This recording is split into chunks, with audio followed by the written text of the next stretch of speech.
सदर मुमलिकत डॉक्टर आरिफ अलवी ने supreme court के जज जस्टिस एजाजुल एहसन का इस्तीफा मंजूर कर लिया है। आपको बताएं कि जस्टिस एजाजुल एहसन का इस्तीफा कल दिया गया था और सदर पाकिस्तान डॉक्टर आरिफ अलवी की जानिब से सुप्रीम कोर्ट के जज जस्टिस एजाजुल एहसन का इस्तीफा मंजूर कर लिया गया है।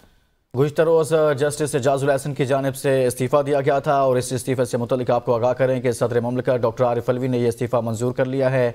और इससे पहले भी कुछ ऐसी ही सूरत हाल सामने आई जब जस्टिस मज़ाहिर नकवी ने इस्तीफ़ा दिया था। उसके बाद गुज़िश्ता रोज़ जस्टिस एजाजुल एहसन की जानिब से इस्तीफ़ा दिया गया। इसी पर बात करते हैं इस्लामाबाद से नुमाइंदा APN न्यूज़ जावेद शहजाद से। जावेद, कहिएगा, जस्टिस मज़ाहिर नकवी के बाद जस्टिस एजाजुल एहसन का इस्तीफ़ा भी मंजूर हो गया।